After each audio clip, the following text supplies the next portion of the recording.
പിതാവായ ദൈവത്തിൻ്റെയും കർത്താവായ യേശുക്രിസ്തുവിൻ്റെയും നാമത്തിലുള്ള സ്നേഹവന്ദനം നിങ്ങളെ അറിയിക്കുന്നു. നമുക്ക് ഇന്നൊരു പ്രധാന കാര്യത്തെക്കുറിച്ച് ചിന്തിക്കാം. ആരാണ് ക്രിസ്ത്യാനികൾ? ക്രിസ്ത്യാനി എന്ന വാക്കിൻ്റെ അർത്ഥം എന്ത്? ക്രിസ്ത്യാനി എന്ന വാക്കിൻ്റെ അർത്ഥം ക്രിസ്തുവിനെ അനുഗമിക്കുന്നവർ എന്നാണ്. വാസ്തവത്തിൽ ക്രിസ്തുവിനെ അനുഗമിക്കുന്നവർ ആണെങ്കിൽ അവർ ക്രിസ്തുവിൻ്റെ സ്വഭാവം ഉള്ളവർ ആയിരിക്കണം. എങ്കിൽ മാത്രമല്ല കൂടെ നടക്കാൻ പറ്റുള്ളൂ. നമുക്കറിയാമല്ലോ, ആമോസിൻ്റെ പുസ്തകം 3-ാം അധ്യായത്തിൻ്റെ 3-ാം വാക്യം പറയുന്നത്, രണ്ടുപേരും ഒത്തിട്ടല്ലാതെ ഒരുമിച്ച് നടക്കാൻ കഴിയില്ല എന്ന് വചനം പറയുന്നുണ്ട്. അങ്ങനെയെങ്കിൽ ക്രിസ്തുവിൻ്റെ സ്വഭാവത്തോട്, അവൻ്റെ ജീവിത രീതിയോട്, അവിടുത്തെ ഉപദേശത്തോട് പൂർണ്ണമായും പൊരുത്തപ്പെടാൻ കഴിയുന്നുണ്ടെങ്കിൽ മാത്രമേ കൂടെ നടക്കാൻ പറ്റുള്ളൂ. കൂടെ നടക്കുമ്പോൾ തന്നെ നമ്മുടെ ജീവിതത്തിന് ഒരു ലക്ഷ്യമുണ്ട്. കാരണം വെറുതെ നടക്കുകയല്ല. കാരണം ലക്ഷ്യം ദൈവരാജ്യമാണ്. ഏതേൻ തോട്ടത്തിൽ വെച്ച് മനുഷ്യൻ പാപം ചെയ്തപ്പോൾ അവനെ ഏതേൻ തോട്ടത്തിൽ നിന്ന് പുറത്താക്കി ദൈവമായിട്ടുള്ള ബന്ധം നഷ്ടമായി. ഒറ്റ പാപം കൊണ്ട് അവർക്ക് ദൈവം നഷ്ടമായി, പർദീസ നഷ്ടമായി. ദൈവത്തിൻ്റെ പർദീസായിരുന്നു അവർ ലോകത്തിലേക്ക് നടന്നു. ആദം മുതൽ മോശ വരെ മനുഷ്യൻ്റെ മേൽ പാപം മൂലം മരണം അവരുടെ മേൽ ആധിപത്യം പുലർത്തി എന്നൊക്കെയാണ് വചനം പറയുന്നത്. എന്നാൽ മനുഷ്യൻ്റെ പാപത്തിന് മനുഷ്യൻ്റെ യാതൊരു കർമ്മപ്രവൃത്തിയോ പുണ്യപ്രവൃത്തി കൊണ്ട് പരിഹാരം വരുത്താൻ പറ്റാതെ യേശു ക്രിസ്തു നമ്മുടെ പാപത്തിന് പരിഹാരമായി തീർന്നു. അങ്ങനെ യേശു ക്രിസ്തുവിലുള്ള വിശ്വാസത്താൽ ഗലാത്യ ലേഖനം 3-ാം അധ്യായത്തിൻ്റെ 26-ാം വാക്യം പറയുന്നത്, യേശു ക്രിസ്തുവിനുള്ള വിശ്വാസത്താൽ നാം എല്ലാവരും ദൈവത്തിൻ്റെ മക്കളായി. വീണ്ടും പറയുകയാണ്, യേശു ക്രിസ്തുവിനോട് ചേരാൻ സ്നാനമേറ്റിരിക്കുന്ന നമ്മളെല്ലാവരും ക്രിസ്തുവിനെ ധരിച്ചിരിക്കുന്നു. ക്രിസ്തുവിനെ ധരിച്ചിരിക്കുന്നു എന്ന് പറഞ്ഞു കഴിഞ്ഞാൽ നമ്മളെ കാണുന്നവർ ക്രിസ്തുവിനെ കാണും എന്നാണ് അതിനർത്ഥം. ഫിലിപ്പോസ് ഒരിക്കൽ യേശുവിനോട് ചോദിച്ചു, ഗുരു, ഞങ്ങൾക്ക് പിതാവിനെ കാണിച്ചു തരണം.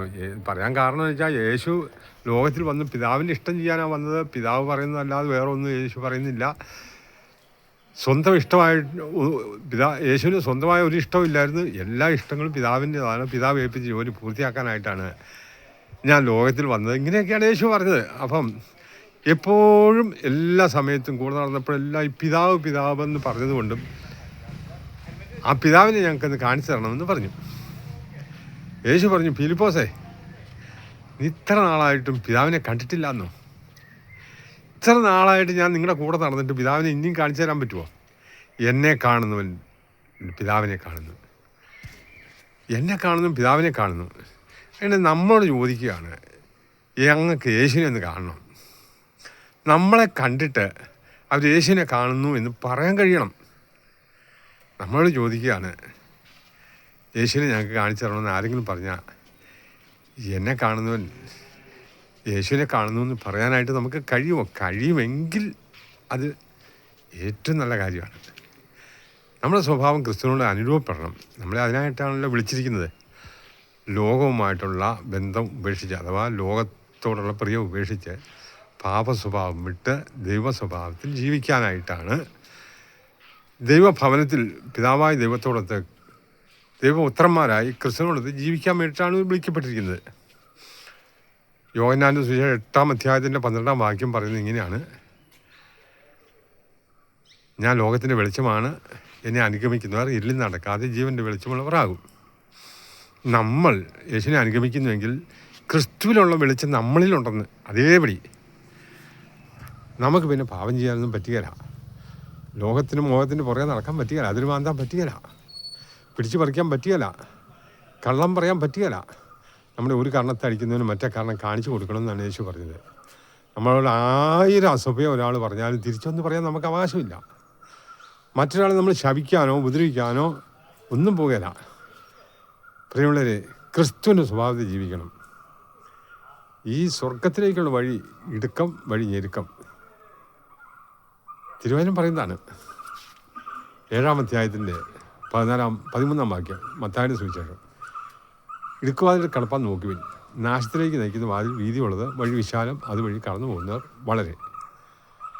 എന്നാൽ രക്ഷയിലേക്ക് നയിക്കുന്ന വാതിൽ ഇടുക്കം, വഴി ഞെരുക്കം, അത് കണ്ടെത്തുന്നവർ ചുരുക്കം പേരെ സ്വർഗത്തിൽ പോവുകയുള്ളൂ. ഒരു കാര്യം കൂടെ ഞാൻ പറയാം പ്രത്യേകമായിട്ട്.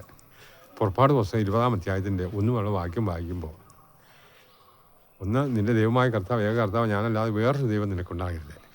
2 10 കൽപ്പനയിലെ 2-ാമത്തെ കൽപ്പനയാണ് കേട്ടോ. ആകാശത്തിലോ ഭൂമിയിലോ ഭൂമിക്കടിയിലോ സമുദ്രത്തിലുള്ള യാതൊന്നും നിൻ്റെ രൂപവും പ്രതിമയും നിങ്ങൾ ഉണ്ടാക്കരുത്. അവിടെ മുമ്പ് പ്രണമിക്കുകയും ചെയ്യരുത്. പിതാക്കന്മാർ ചെയ്യുന്ന തെറ്റിന് 3-4 തലമുറ വരെ ശിക്ഷിക്കുന്ന അസഹിഷ്ണുവായ ദൈവമാണ് ഞാൻ. പ്രിയമുള്ളവരെ, വിഗ്രഹത്തെ ആരാധിക്കുന്നവരും ക്രിസ്ത്യാനികളല്ല. ജനക്കൂട്ടം ഇങ്ങനെ ആരാധിക്കുന്നു, ഞങ്ങളുടെ പാരമ്പര്യമാണ്, പിതാക്കന്മാർ പഠിപ്പിക്കുന്ന. ഇതൊന്നും ന്യായം പറഞ്ഞിട്ട് കാര്യമില്ല.